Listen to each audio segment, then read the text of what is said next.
Hey now Brawlers, today we're going to take a look at Run, Fight, or Die from 8th Summit Games and designer Richard Lanius. Now, yes, this is yet another zombie game, which really at this point there's just way too many of them, but I do enjoy some of them. And with Run, Fight, or Die, it's a little bit different. There's no big sprawling board or modular tiles that you're putting out, and the heroes themselves, you the players, don't have your own miniatures that you're moving around, and it's not a cooperative or team game, at least not with the base set of the game. Some expansions allow things like that, which I'll get to in later videos. But in Run, Fight, or Die, it's actually, think of it as a zombie game mixed with King of Tokyo. You are rolling dice, Yahtzee style, trying to keep zombies at bay that are on your own personal player board, and there's only 3 zones on that board. They're moving up through there. You have to fend them off while trying to gain victory points by getting followers to come into your little group, Walking Dead style, and also by taking out the alpha zombie or the mutant zombie. I forget what it's called right at this moment. So it's actually a competitive game, which is something of a rarity among zombie games. Some zombie games allow you to have some competitive elements, but not totally. So this does do a few things differently. Does that make it a great game? Well, let's go ahead and take a brief overview of it. Then we're going to come back, let you know what I think.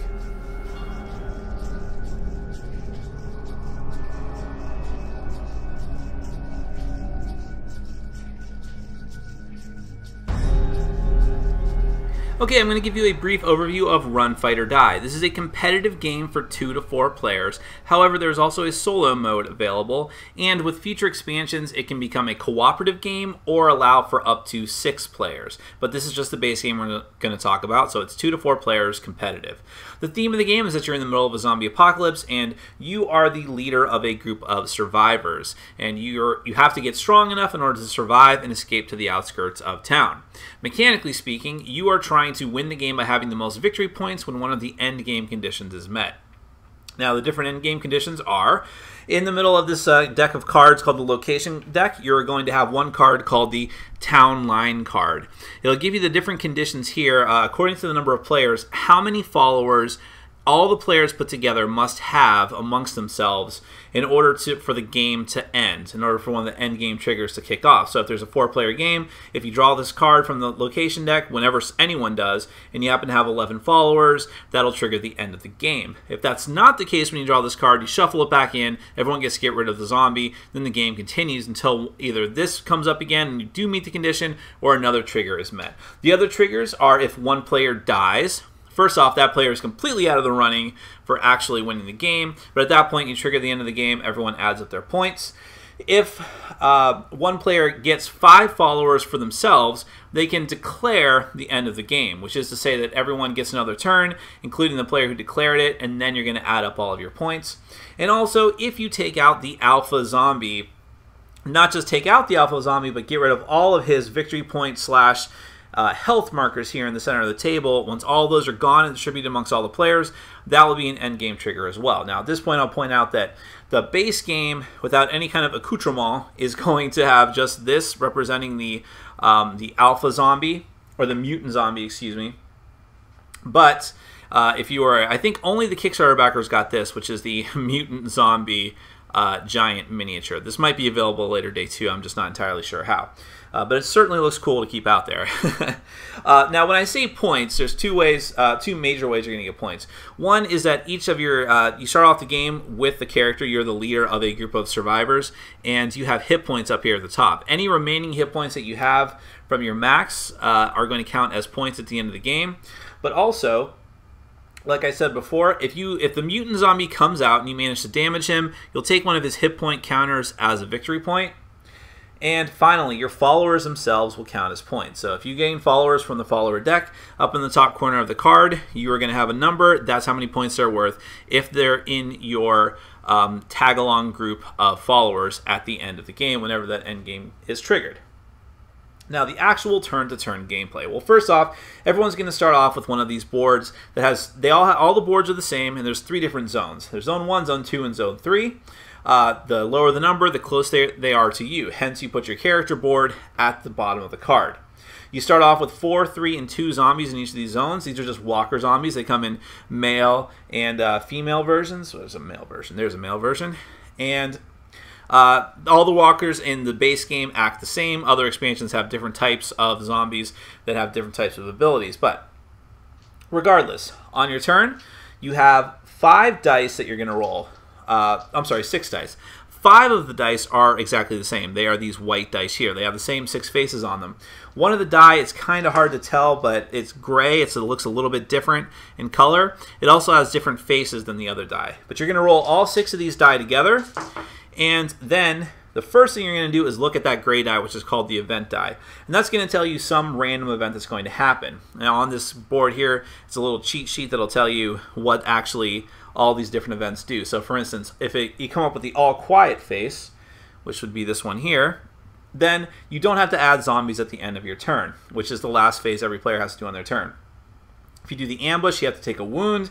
If you have the amulet, you can either change a non-zombie die to say any icon, or you can reroll all zombies that you've rolled, which it's a bad thing if you roll zombies, so that's a good thing if you can reroll them. Charge means you immediately advance zombies up on your board, and if zombies ever advance past zone 1 onto your character card, you're going to take wounds, which might actually kill you. So that's a good thing to get that side, or that's a bad thing to get that side. The nurse icon is going to let you heal a wound or back 2 zombies from zone 1 to zone 2. And Zombies Rise makes you add a zombie to Zone 2 and add a zombie to Zone 3. So a lot of bad things there and just a few good things. Now after you resolve your event die, you have to resolve that fully. Then you're going to look at the rest of your die that you rolled, and you're going to figure out what you're going to do with those. Now 2 of them are straight up attack die. The baseball bat is if you... this is sort of what we call King of Tokyo rules, which is to say that you actually have a total of 3 rolls. You can roll once, then decide which ones you're going to keep, roll any number of the dice again, or almost any number of the dice. We'll get back to that in a second, and then you get a 3rd reroll, and then you're stuck with whatever you have. Now, if you get a bat, you're going to be able to use this to deal 2 damage, which means that you can take out, since walkers, the normal zombies in this base game, each just take 1 damage to kill. That means you can take up to 2 zombies from Zone 1 and remove them from the board. Here's a reminder that you can only use the bat in Zone 1. The guns let you kill a zombie in any of the zones on the board, and in fact, if you have the mutant zombie out in front of you, which we'll get to in a minute, oh, look, he died. You get to use the gun to deal damage to him and therefore take one of these tokens as well. If you get the little running man symbol, you're going to be able to push back a zombie from one zone to another, and if you push a zombie from Zone 3 off the board, they go back into the stock. They're effectively dead to you. If you get the books, that's a little bit different. Books and the search icon actually get more powerful the more of them you have, and that's what this whole other side of this card is for, explaining those things to you. So for the search icons, like for instance, if you get 1 search icon, which looks like 3 hands put together, you get to draw a location card. Location cards will give you some good things, some bad things. So for instance, the Dark Woods, you immediately draw an event and resolve it. On your next turn, you roll 1 less action die. Event cards might be good things. So Screams of Fright, draw the top card of the follower deck and add that card as one of your followers. That's a good thing. A Second Wind, shuffle all discarded event cards back into the deck, then discard this card. When your current turn ends immediately, take another. The Mutant Boss, that's a bad one. This is one of the cards, and the location deck has a card like this as well, that will bring out the Mutant Boss and put him in front of your character, and then you have to deal with him during the zombie phase. So going back to the dice, when you have the search, you can draw a location. If you have 2 icons, you can either draw a follower or a location. 3 icons, you can draw 2 followers, keep 1 and discard the other, etc. The Book of the Dead, you can, with 1 icon, which is this face here, with 1 icon, you can draw an event card.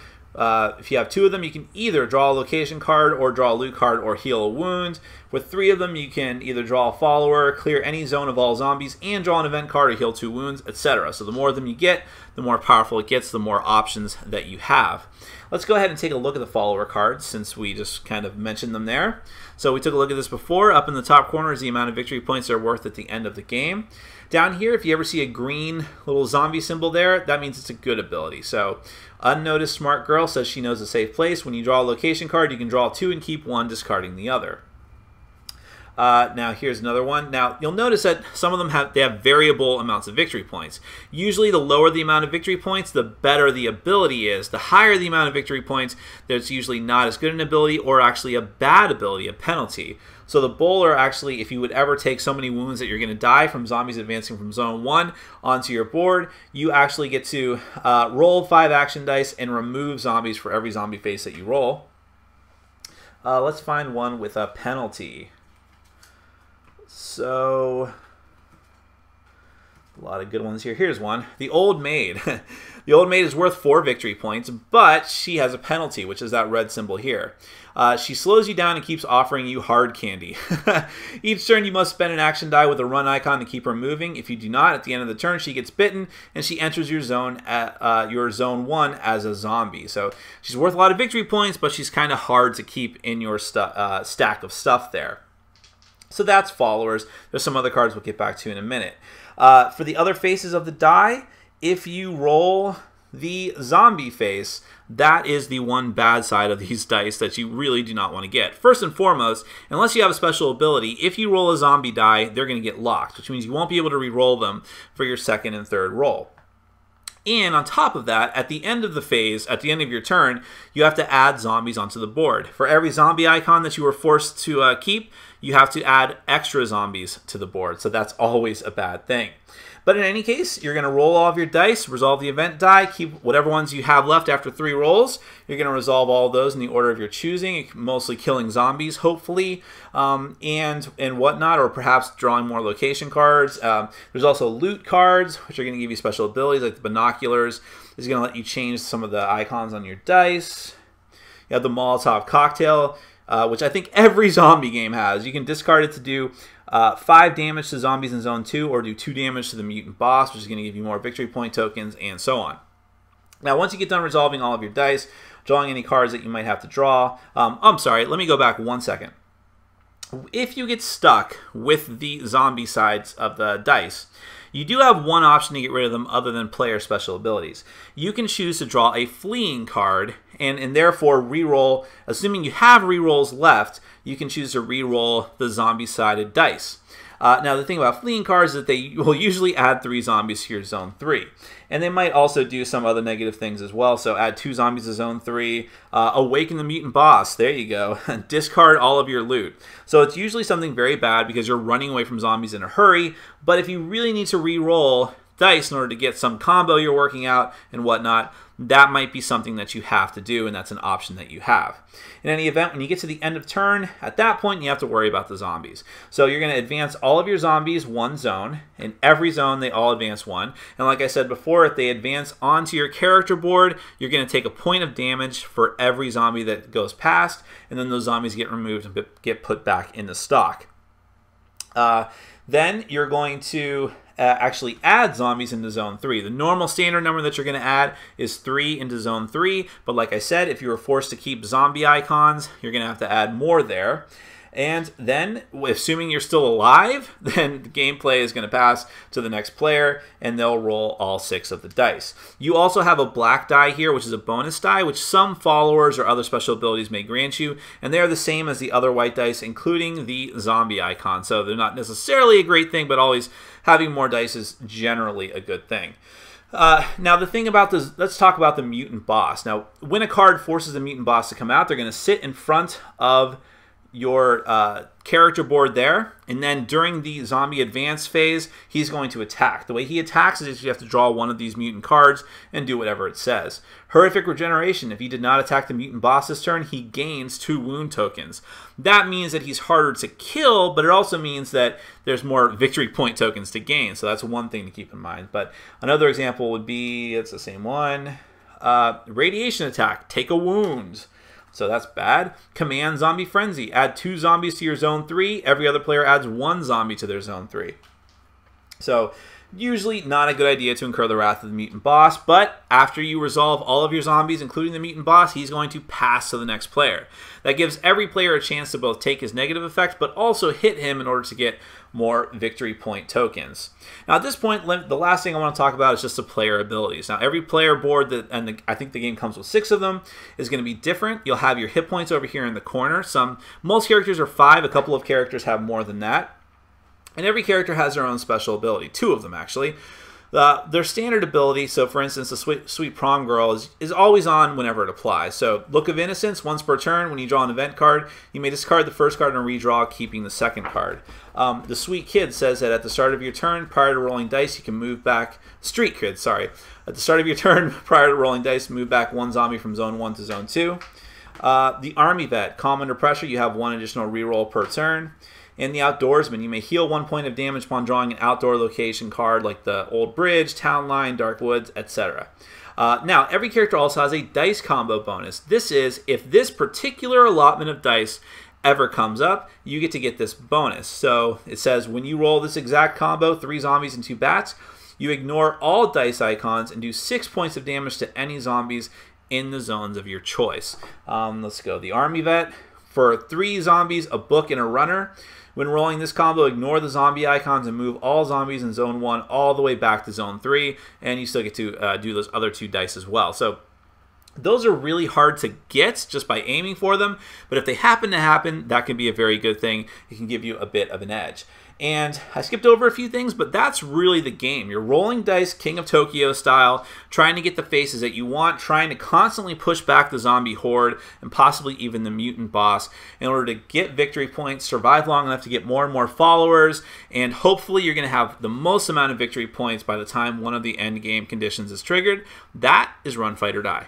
It's definitely fair to say that zombies are overdone. While I enjoy some of the games, it's starting to get somewhat tedious. And I could also make an argument that the King of Tokyo really Yahtzee-style dice mechanic that so many games seem to be using now, that's starting to get a little overdone as well. So even though I backed Run, Fight, or Die on Kickstarter, I was feeling a little bit of trepidation as it was getting closer to me getting it, and I was actually paying more attention to what the game actually involves. But I have to say, after playing it, I really enjoyed it. This is really an experience, I guess, like no other. I mean, yeah, there's zombies. There's a lot of zombie miniatures, and I'm like, wow, if you took all the games that I have and added together all the zombie miniatures, I mean, there's probably 1,000, or maybe not 1,000, but really close, I would say. And then the King of Tokyo dice thing, I have a lot of games that do that, or I've played a lot of games that do that, but the 2 of them together really makes for a unique experience. But let's start at the beginning. So with the theme and the whole zombie thing, I mean, there's not much to say about it. You either like it or you don't. I do enjoy how this one has it more of, you're focusing on getting your followers.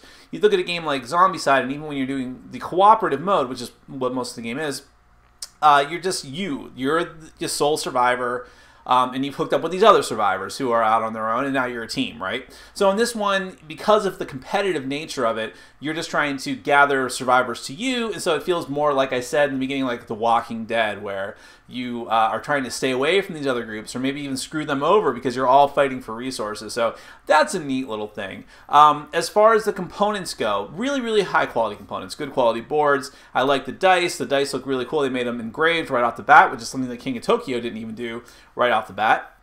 I like the art. Actually, the artwork is for the most part really good.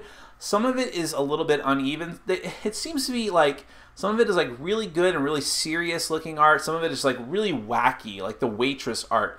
So that's a little bit uneven, but none of it is bad. I think it's pretty good overall. The graphic design and how everything is laid out is pretty clear cut.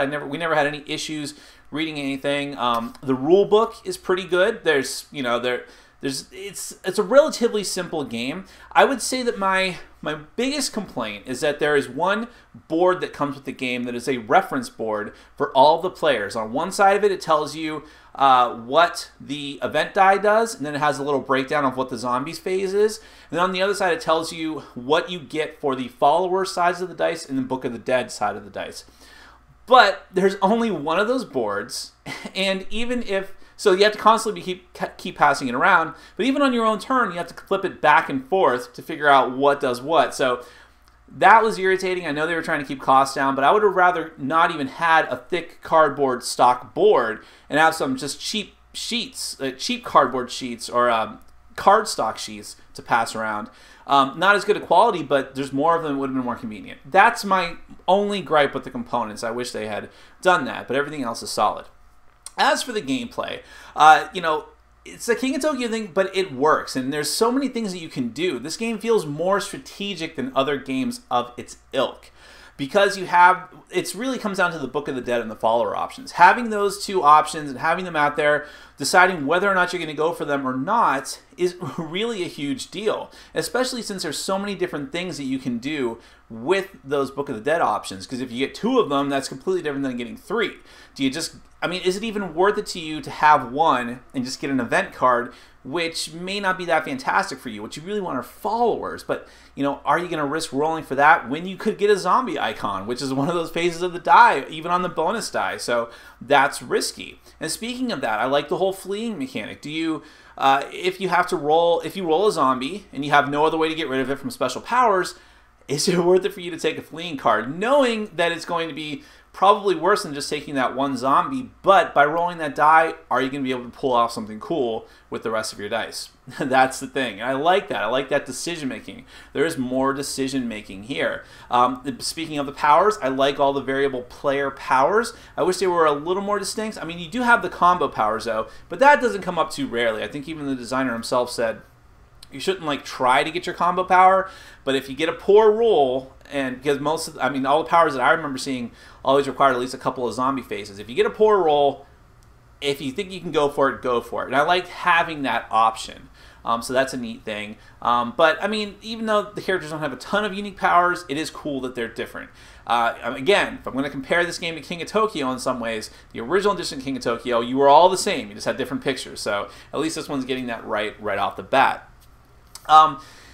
The way that the zombies come down, it's pretty interesting. It can feel a little overwhelming because you see tons and tons of zombies pour into your zone 3 and then zone 2, and then they're going to come on down. But if you do it right, if you mitigate that with, you know, and make sure that you're getting the right dice and trying to get bats when there's ones that are close to you, things like that, then it doesn't seem too bad. You can see a whole horde of zombies coming down, but as long as you're getting what you need on the dice and using your powers appropriately, maybe going for loot cards, you can try to mitigate that. Sometimes you're just going to get screwed. I mean, this is a dice-chucking game. There is a large amount of luck in this game, which is going to turn some people off. And it's kind of at odds with the strategic elements of this, because this is a competitive game and you're just trying to get victory points, but it's not just a set deterministic way that you're going to get those. You have to have some luck. Even going through the follower stack, you might just get a follower who has a decent ability but crappy amount of victory points, and that's what you need the most when you get to a certain point in the game.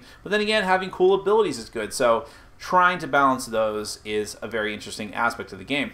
It's not perfect. I would say that it's too long for what it is. The box says 45 to 60 minutes, and I think that if you're doing it with a lower player counts, there's a 5 to 6 player extension for this. I would never, well, I'm not going to say I would never do it with 5 to 6 players, because I think that that could be fun, but know that it will be a much longer game, because people's turns don't really fly by. You have to go through each step. You have to resolve that event die, and that's another neat aspect of the game, but that's like a whole other step you have to take care of and make decisions with sometimes, depending on what side of the die that you get.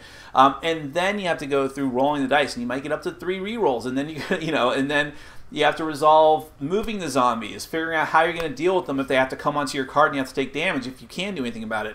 Then putting more zombies out. Your turns are long in this game, so the more players there are, the longer that time limit's going to go up. I didn't totally mind it, but I can see that, again, since it's just a dice-chucking game at its core, that could be a turnout to people. So that could probably use a little bit of work. I like the alpha zombie mechanic, but that can just add an overwhelming amount of pressure on players who are already doing poorly from tons of normal zombies being on their card. But it is a neat aspect. It's cool that you can get victory points for doing that. I like that there are multiple end game conditions, which does mitigate the time factor in some way, because if someone's doing really poorly, the game can actually end too soon, which was what we found in one of our games, because someone could just die, and then the game is going to end, and you just add up whoever it was. And I think in that game, the person who won only had like 7 victory points.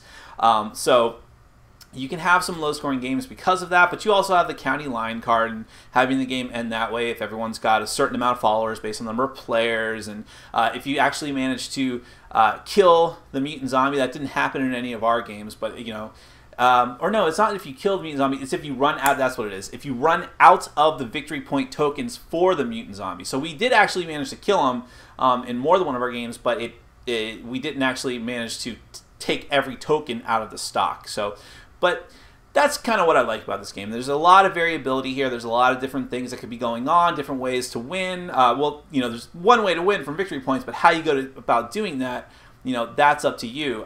So I really enjoy it. I really do. I think it's got some faults, but in a sea of zombie games, I think that it sets itself apart. And if you don't mind that luck factor, if you don't mind a game with a lot of luck that can run a little bit long, I think that you'll enjoy this. You know, people are burned out on the zombie theme, and I get it, but this one's different. And I think that if you're not like totally abhorrent, if you don't find zombie games totally abhorrent, and you're just kind of like sick of them though, you should at least try this one. If you have the opportunity, give it a shot. Maybe if you go to one of these upcoming conventions, give it a demo, because I think you might be surprised. This is definitely kind of out of left field from Richard Lonnie's, but I'm definitely happy that I got it. That's Run, Fight, or Die from 8th Summit Games. My name is Nick, this has been Board Game Brawl, and I'm reminding you to get out there and game every day and in every way. Take care.